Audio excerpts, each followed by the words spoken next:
So my name's Terry Miller. I played at House Roll Games tonight. We did a 4-round tournament, and I went 4-0. I played against a red, I think it was a red Omni list, a Rookie Rush green list, a yellow Kintarsmon list, and I played against a blue Leopard Omni list, and I 2-0'd everybody with the blue Leopard list. I 2-won that. All right. And then all the games are going to be on this channel tomorrow as well. So here's the list.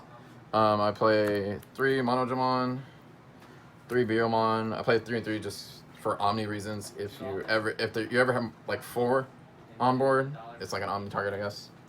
Outside of that, I play 4 starter deck Agumons for the boost, and then I play 4 promo Augurs. My main win con is the War Greymon, so this helps it beat over anything that's not Omnimon. And yeah, this is just my rookie lineup. Different rookies you might play here are Guiomon. The promo Biomon is okay, the one that gives +1 when you kill something, but I think I like this list right now, is for rookies. For my champion list, I play 4 Corjamon. This is mandatory, you can't change this.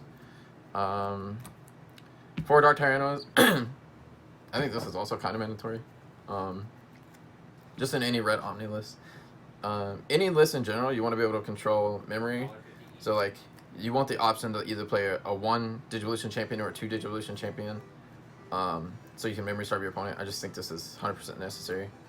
And then I played 4 Greymon. The starter deck Greymon, this gives you security attack +1 as inherited.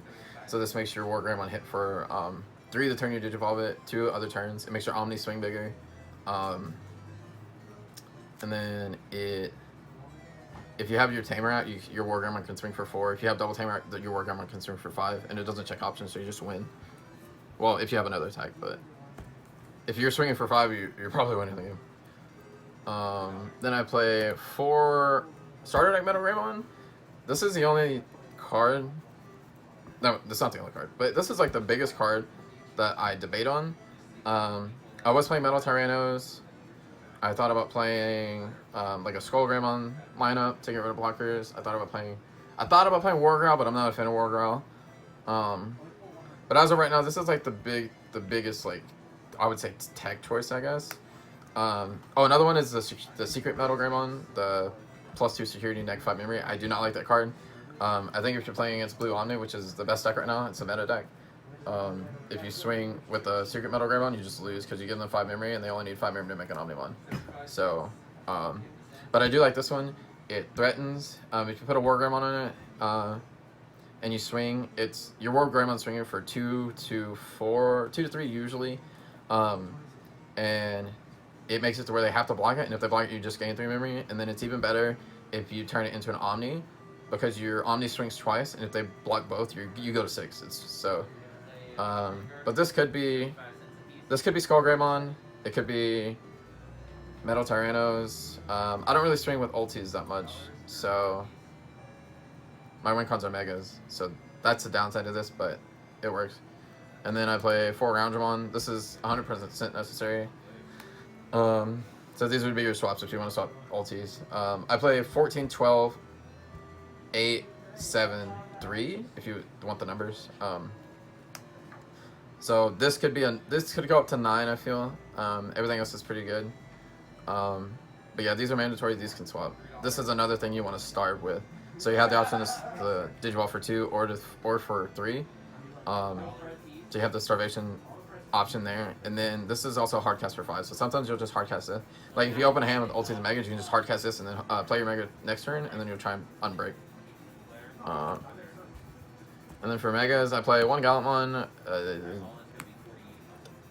This card's whatever. I don't like this card. I like this card, just not in this deck. I play 1 Gallant, 2 Volcanic. This is for rookies. It's good against purple. It's kind of okay against yellow, I guess. Mainly purple and green rookies. Rookie Rush, and this is good at just against any purple deck because purples have weak numbers. But I think in my ideal world, I would have Phoenixes, and I would play 1 Volcanic, 2 Phoenix, depending on the meta. If you're playing on locals where Rookie Rush doesn't exist, I'd probably just play 3 Phoenix Spawn. Again, it's just manipulation, and it's cheaper memory, so you can go into Omni. My list cannot make a 5-minute Omni like Blues can, and like most red decks, but my list isn't really Turbo Omni, but it would definitely come up to where these would be 2s, and it would be a little bit better. This is just for rookies because there's no sideboard, and this comes up, I guess both effects come up every now and then, but I'd rather just have the consistent Phoenix play. So I'll play these, and then I play 4 War Greys. This card's nuts. Even if, so when I first started playing the deck, I wouldn't Digivolve Red, or I wouldn't Digivolve unless I can swing, but just the not checking options is huge. If you watch the games from tonight, you will see against a blue player, I hit Hammer Spark so many times, and they just didn't trigger, and it really like, this will win games, this is the second effect. So this is really underrated, I feel. A lot of red decks are just playing like 4 Phoenix and then like 3 Volcanic. I feel like this is a really powerhouse. Most red decks are also playing Turbo Omni, but I'm playing this as a win con, and I'm playing Omni one as a removal / finisher. So I'll swing with this, and then I'll go into Omni usually. So yeah. And then I'm playing 3 Omni. This, you don't really need to talk about this. This card's good. And then I'm playing 4 Gyro Force. You don't really talk about this. And then I'm playing 2 Ties. Thought about cutting these for if I cut Gallant, just to add up more card slots. But I was testing with this last night, and I think it's better. If you draw this against Blue Omni, you slam it turn 1, or you slam it as early as possible, and because they're gonna try and starve you. That's what, like earlier with the 1s and 2s and 2s and 3s. And then this prevents that. I would say if you do brick, because I did brick a game, if you watch again, I bricked against a green player, and I had to, and the blue player, I had to play, I had to hardcast a champion, then I had to, the hardcast champion, me going first, put him at 5, and then I hardcast Wargreymon both games, and the Wargreymon went into an Omni, and I ended up winning, like way later on down.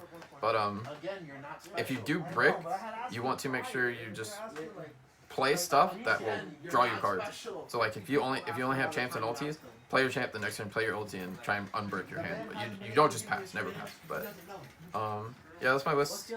I went, like I said, I went 4-1 today. I didn't pull anything. What was your other than you playing the Omni Mind? Would you say that was your hardest matchup today? The green matchup was rough, but I think the first game was pretty easy, and the second game I bricked ridiculously hard. So I was just playing from behind. But the green was probably the hardest. I think the red list wasn't refined that I played against. If I played against like the mirror, that would probably be a rough. I would assume it would be a rough matchup. Or it's the same deck, so it's kind of like this, but it's kind of skill based. But I think the green. I didn't see any. I think I saw Volcanic once against green, so I didn't really see that. But yeah, the blue deck was definitely the hardest. Game 1 I omnied 2 Grizzlies, and game 3 I omnied 3 Grizzlies, so that probably won. And then I also had lucky security in game 3. That was a big factor. But nice. Yeah. All right, man. Cool. Congratulations on your win today, undefeated. And as for now, we're all gonna sign out.